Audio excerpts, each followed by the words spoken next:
परम पवित्र भूमि जनक नगरिया से हमरो के कहाँ लेने जाइ रे कहरिया।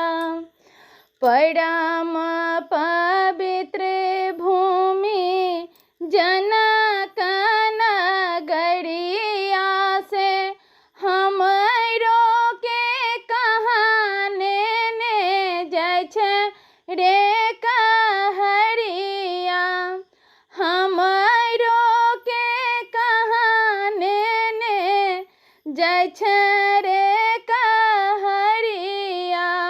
परम पवित्र भूमि जनक नगरिया से हमरो के कहाँ लेने जाइ रे कहरिया।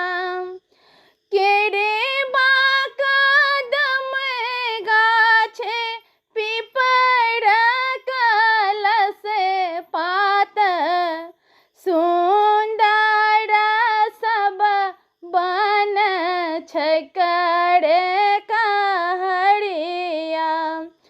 केरे बाकदम गाछे पीपर कलश पात सुंदर सब बन करे कहरिया।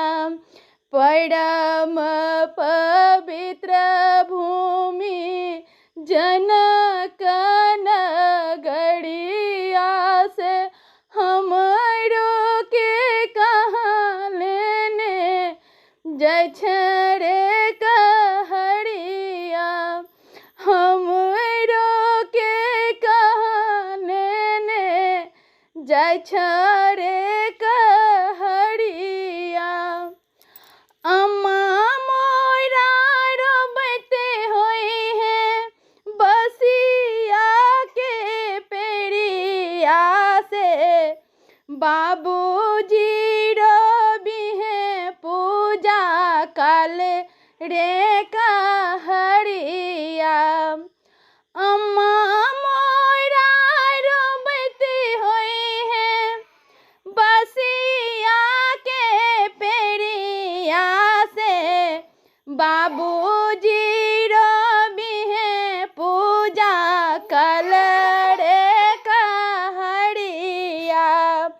परम पवित्र भूमि जनक नगरिया से हमरो के कहाँ लेने जाइ रे कहरिया। हमरो के कहाँ लेने जाइ रे कहरिया।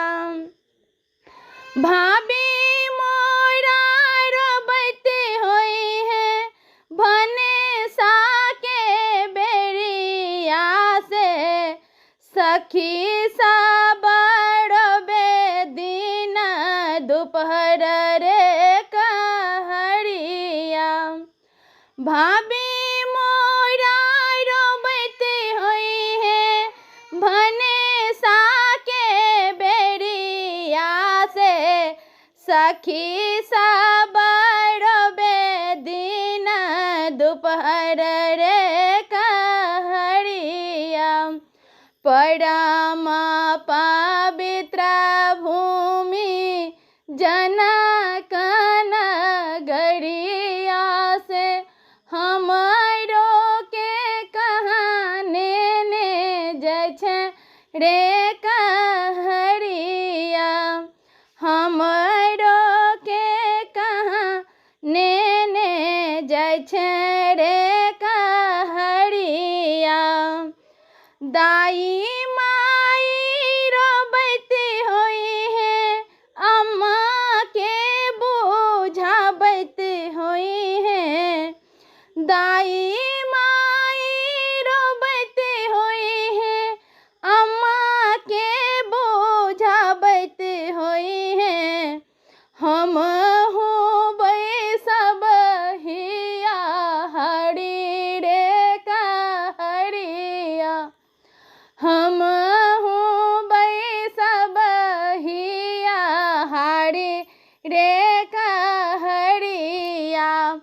परम पवित्र भूमि जनकन गड़िया सो।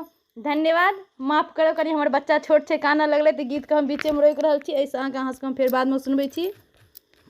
धन्यवाद अहाँ सबके बहुत बहुत।